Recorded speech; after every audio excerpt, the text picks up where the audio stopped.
Welcome, my MTG friends and zealots. We're going to do a Commander deck tech on Olivia, Crimson Bride from Innistrad Crimson Vow. We're going to do a different build than a lot of the ones that are out there. I will include the reanimation, dumping creatures into your graveyard to then pull them out with Olivia. I will put a couple of different versions of that in the description. We're going to actually do a vampire tribal build here, and we're doing it for a couple reasons.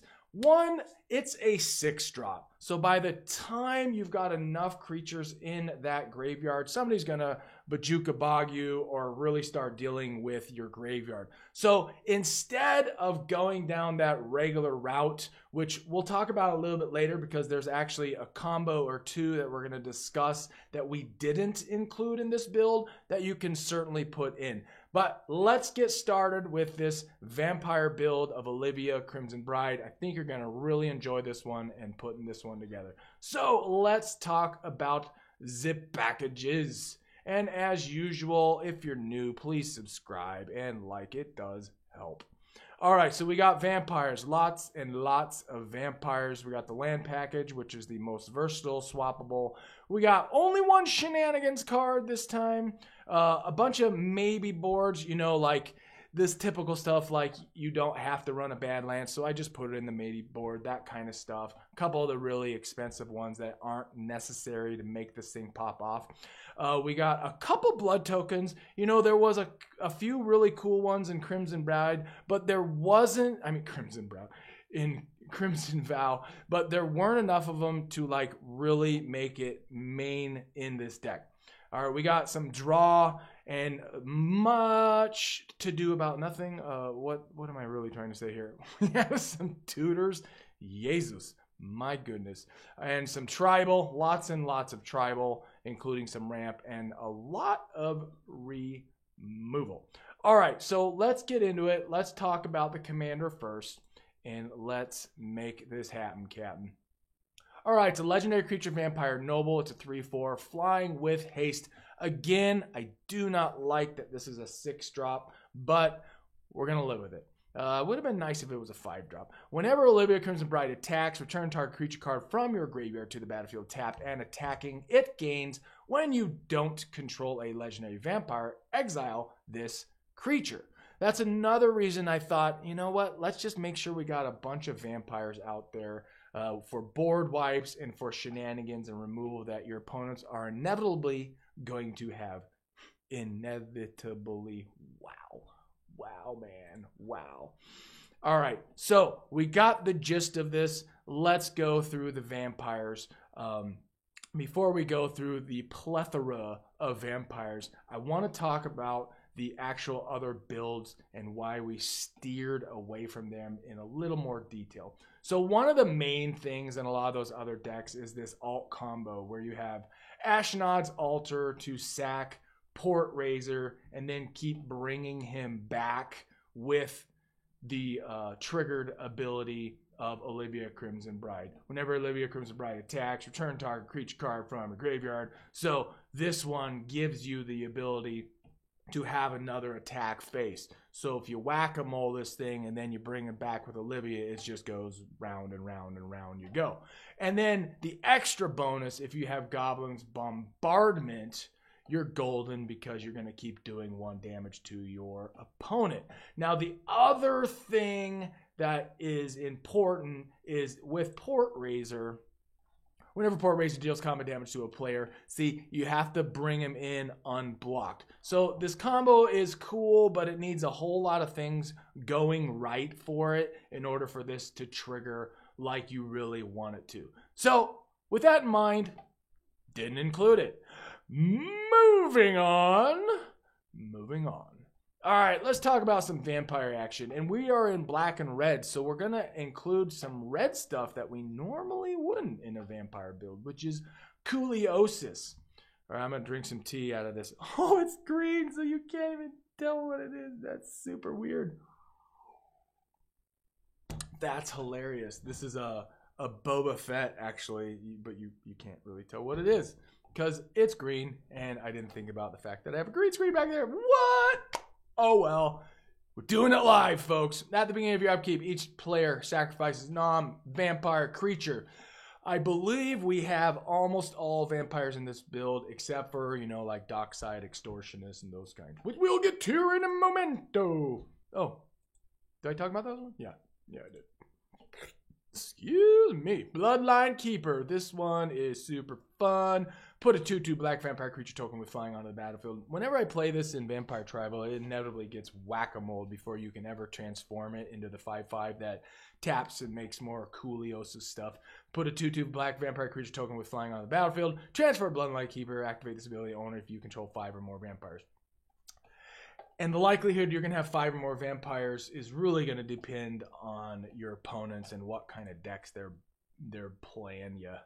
Bloodline Necromancer. When Bloodline Necromancer enters the battlefield, you may return target vampire or wizard creature card from your graveyard to your battlefield. So, you know, we do have some just natural reanimation with these kinds of cards. Blood Lord of Vasgoth. This one is just a fun, very powerful vampire if you get a good board state. Bloodthirst 3 just means it comes in with 3/1/1 counters if you did damage to your opponent this turn. Whenever you cast a vampire creature spell, it gains Bloodthirst as well. Sweet. And it's got flying. Flying is so awesome. Whenever Cordial Vampire or another creature dies, put a 1/1 counter on each vampire. Each! Ridiculous. And it's not even an expensive card. Drano. This one's so cool. Mystery Booster? Wasn't that something else as well? Yeah, Commander 2017. All right, Flying X, black. Target creature gets -X. I really like that it's -X toughness. And then it gets +X of its power. Well, the +X is fine, but I love the fact that you can -X something that's indestructible, and it just is really helpful for some of those persnickety board states. I said persnickety in an episode. Persnickety! Said it 3 times. 2 times? 3 times. Drana, Liberator of Malakar. One of my favorite vampires just because it's so interesting in the artwork. Flying for strike. Whenever Drana, Liberator of Malakar deals combat damage to a player, put a 1/1 counter on each attacking creature you control. So if you get a good wide board state, you are going to start wreaking havoc. Havoc, people. Havoc. All right, Drana, the Last Blood Chief. This thing did not get much love in Standard while it was in Standard. I think it's still in Standard as of this recording. You never see this thing being played in Standard. Flying whenever Drana, the Last Blood Chief attacks. Defending player chooses a non-legendary creature card in your graveyard. You return that card to the battlefield with a 1/1 counter on it. The creature is a vamp in addition to its other types. I just think this is a solid card. It's a 4/4 5-drop with flying alone is pretty decent, y'all. Y'all indeed. Let's go with the regular artwork on this. Is this regular? Nope, I guess. Oh, artwork. Yeah, whatever. We'll try this one. There we go. All right, Florian Volderin Scion. It's a 3-drop, 3/3 first striker with a little extra bonus. At the beginning of your post-combat main phase, look at the top X cards of your library, where X is the total amount of life your opponents lost this turn. Exile one of those cards and put the rest on the bottom of your library, and then you can play that exiled card. So it's very good at just sifting through your deck and getting stuff that you need, which is nice. What's with all these alt art things going on? There you go. All right, Henrika Domnathi, also from Crimson Vow. Flying at the beginning of combat of your turn, choose one that hasn't been chosen. This is a great card if you're drafting. Wow, don't pass this one up. Each player sacrifices a creature. You choose draw a card, lose life, or transform it into a 3/4 lifelinker, which is very, very bueno-licious. It's just a very solid vampire 4-drop that you can transform into something even better for a beater. A beater to the face. Kalitas, Blood Chief of Get. It's a 7-drop.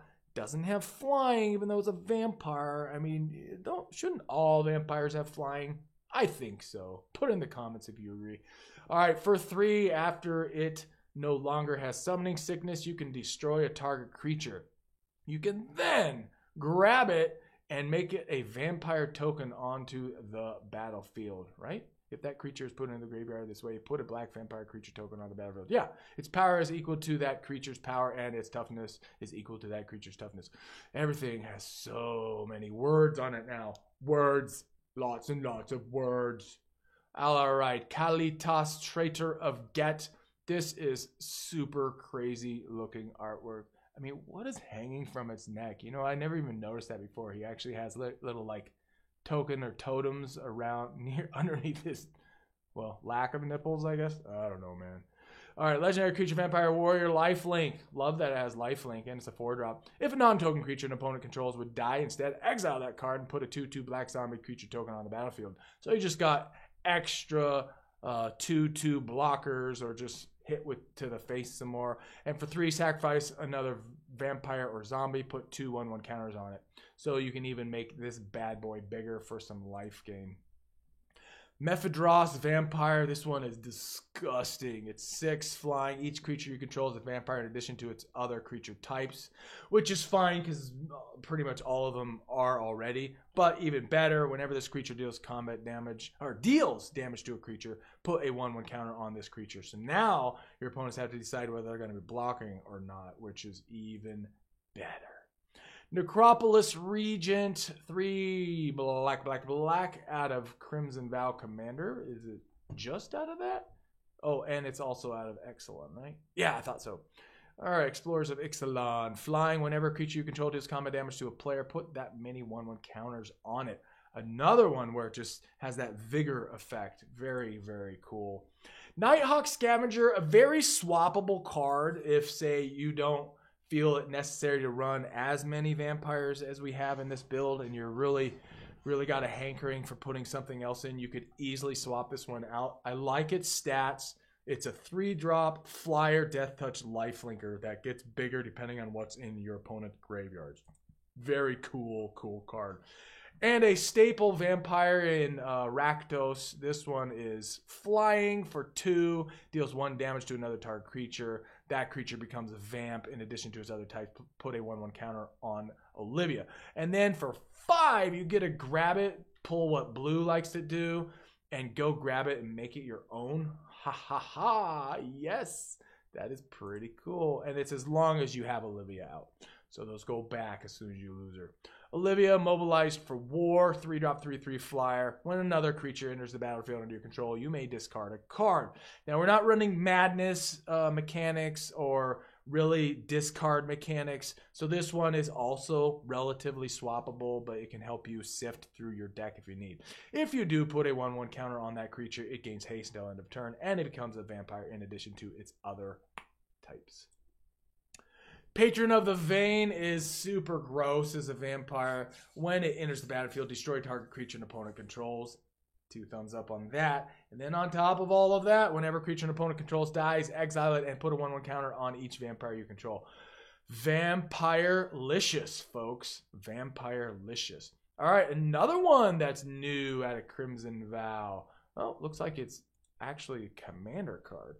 I think I've pulled one of these in draft pack. I don't remember. Flying at the beginning of your end step, create a blood token for each player who lost life this turn. Like I said, we're going to have some blood tokens here. Blood tokens, if you're not super familiar, you get one and you can crack it for 1 and discard a card to draw a card. Pretty cool. Pretty cool. Whenever Stefan attacks, you may sacrifice 2 blood tokens. If you do, you may put a vampire card from your hand on the battlefield tapped and attacking. That's pretty cool if you got this down for 4 and you want to hit a 6-drop and you got enough blood tokens. I'm digging it. I'm down with that. I'm down with that, yo. This one's real simple, straightforward. It gives other vampires +1/+1 and first strike. All right, the Haunt of Hightower. This is foil only. I think this was like a promo card or something. I can't remember. It's a very cool vampire. Whenever the Haunt of Hightower attacks, defending player discards a card.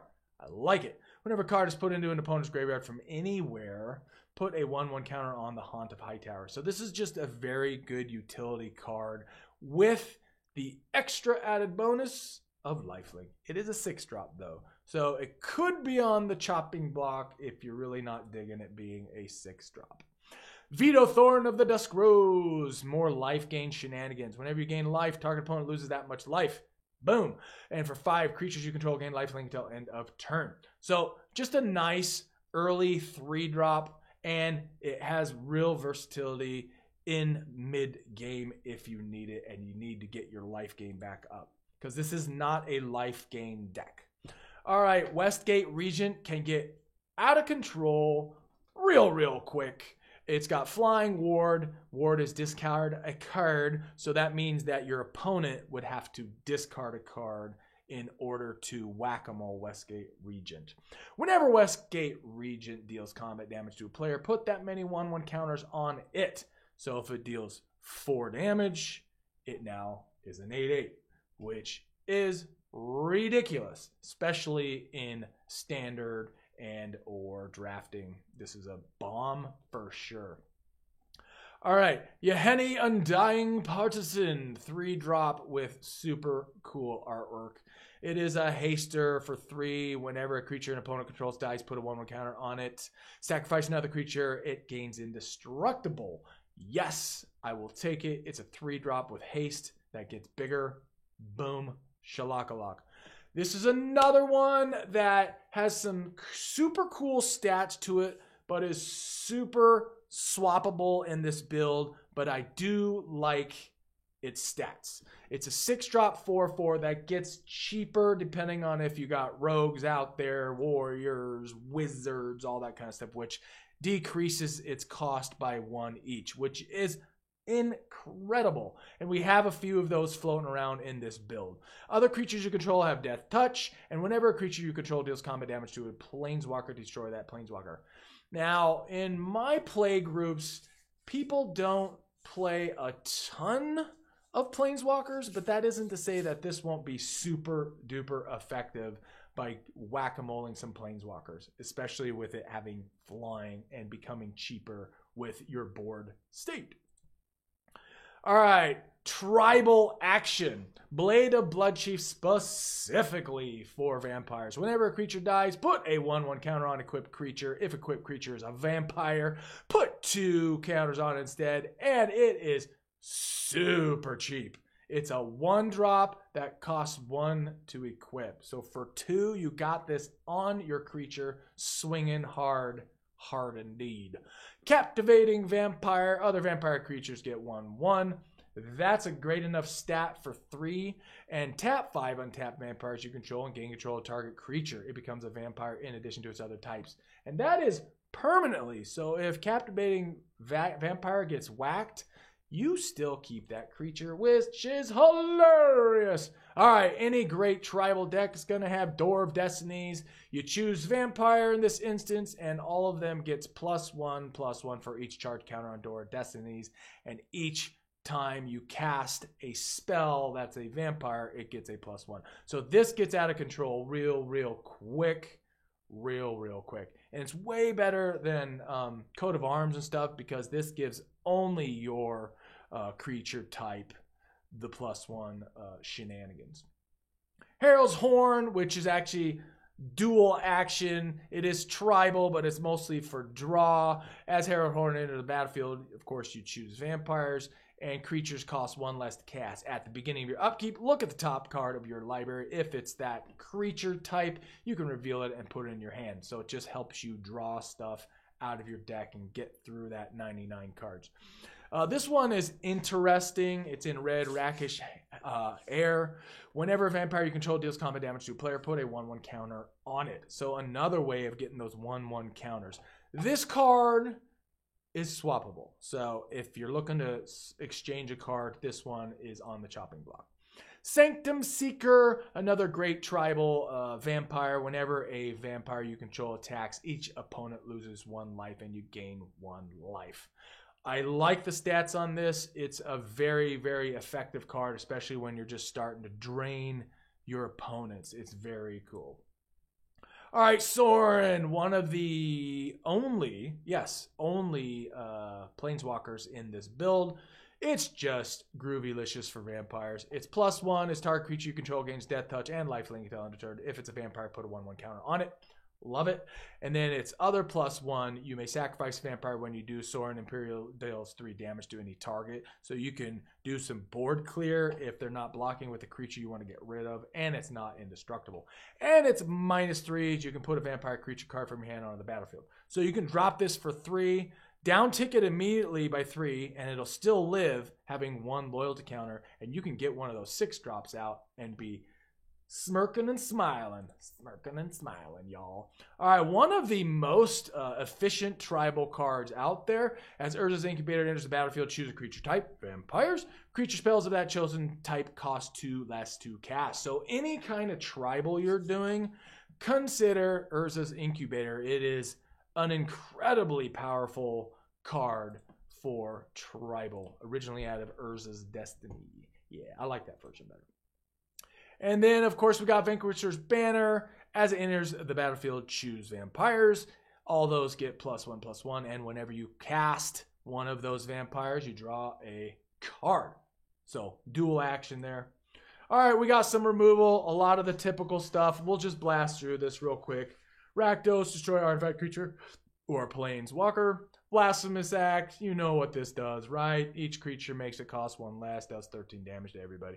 Chaos Warp, removal. You remove a target permanent, and then they top deck a permanent and get to play it.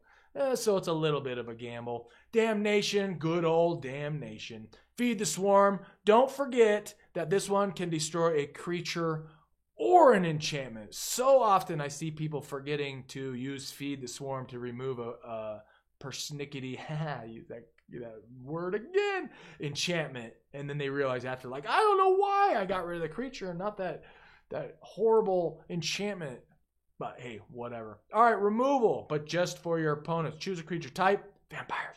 Destroy all creatures that aren't of the chosen type. Again, for tribal in black, this card is bananas. Bananas.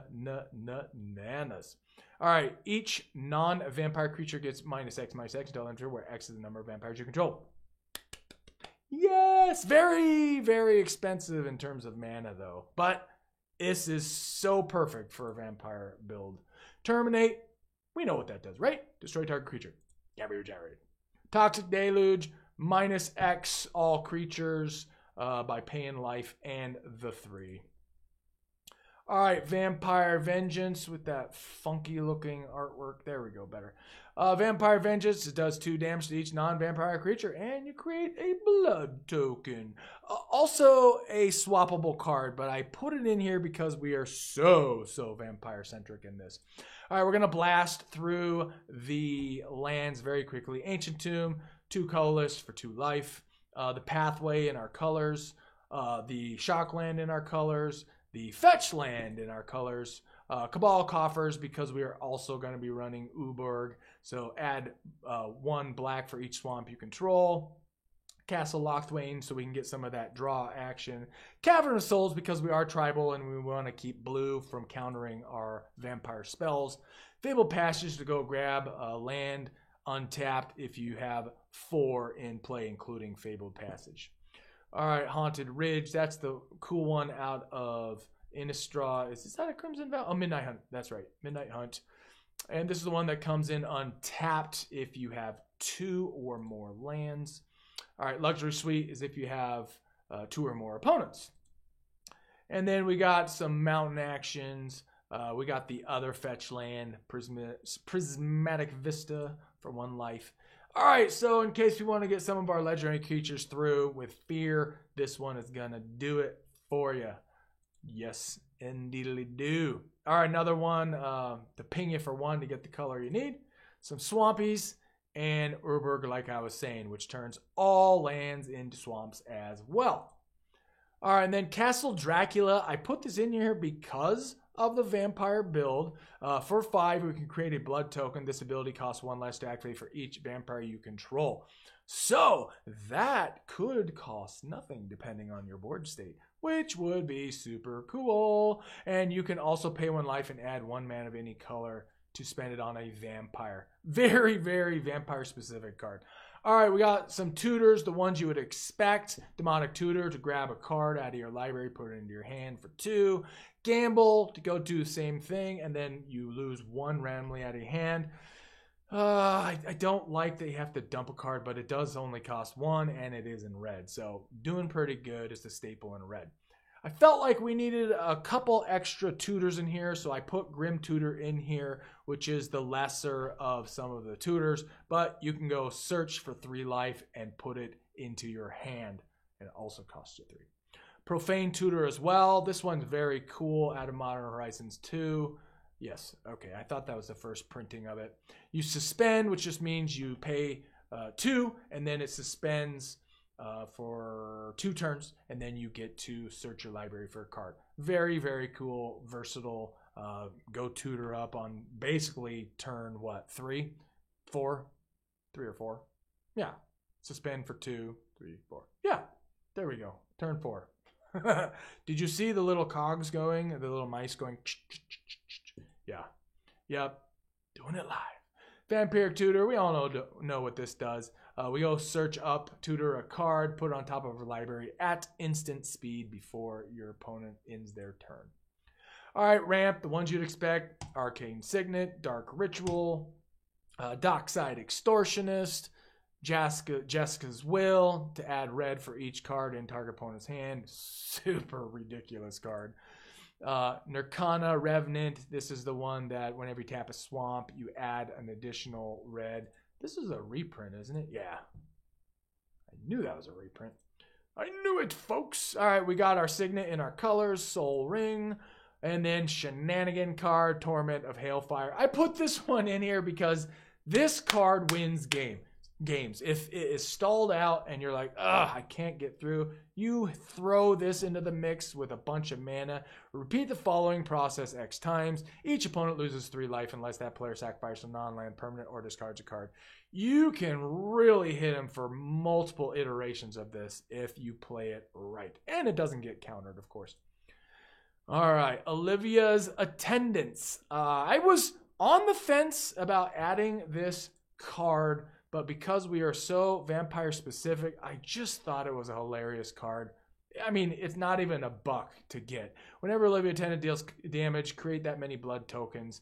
And for 3, Olivia Attendant deals 1 damage to any target. So let's say game stalls out, you got this. It's a 6/6 beater just by itself. It is a 6-drop, but then you can start creating blood tokens that you can start discarding a card and drawing cards if you need to.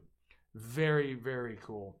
All right, Volderin, Bloodcaster. This one does take a while to start getting going. Whenever Volderin, Bloodcaster, or another non-token creature you control dies, create a blood token. Whenever you create a blood token, if you control 5 or more blood tokens, transform Volderin Bloodcaster. Turns into a 3/3, and then it can make blood tokens into vampires. It's pretty hilarious. All right, Champion of the Dusk for draw mainly. Whenever it enters the battlefield, you draw X cards and lose X life, where X is the number of vampires you control. Yes, we need some draw. We need a little bit of draw. Ooh, I do not like that artwork. No, thank you. Here, let's get the one I like. There we go. I like that artwork. At the beginning of your upkeep, you draw a card and you lose a life. There we go. We have enough life gain in this build to not be too concerned about that. Wheel of Misfortune. Yes, yes, yes. You can put in Wheel of Fortune if you want, if you already have it, or if you want to spare a few $100 to grab 1 card. But hey, this one's just, well, not as cool, but kind of cool. Each player secretly chooses a number of 0 or greater. Then all players reveal those numbers simultaneously and determine the highest and lowest number revealed this way. Basically, it's just a baby Wheel of Fortune to end up with 7 cards. I mean, this thing is so wordy. It's so wordy. Deflecting SWAT, some shenanigans, or I guess we put this in control. If you have your commander out, you cast this without its mana cost, which is a nice little surprise. You can choose new target for target spell or ability. So this really helps do some shenanigans. Somebody targets your creature, you redirect it to somewhere else. Ha ha, hee hee, hee hee. Same thing with Imp's Mischief. It's the black iteration of that. Change target of target spell with a single target. You lose life equal to that spell's convert mana cost. So hilarious. All right, this one is very blue feeling, but it's for vampires and it costs 4. You tap a vampire you control and then you gain control of target creature, which is hilarious. Hilarious indeed. All right, Olivia Crimson Bride. Again, this was a request by a subscriber, and I hope you enjoyed it. Thanks for checking this out. Yeah, we have a few maybe board pieces in here like Helm of the Host that just didn't quite make the cut because it didn't seem necessary. Plus, Helm of the Host costs 5 to equip, so you're really going to be spending a lot of mana to do that. Immersturm Predator didn't quite make the cut because there's a lot of removal and exiling going on, and it's really strong in standard, but in terms of a vampire build, it just didn't quite make the cut. And Bloodthirsty Adversary didn't quite make it either, and Gruul Draws. I mean, very cool cards. So if there's a few out in there that you're like, I think I'd rather swap, here's a few options for you that you can certainly swap in if you want. All right, thanks for checking us out. Thanks for being a supporter of the channel. Peace out. Check out our other episodes.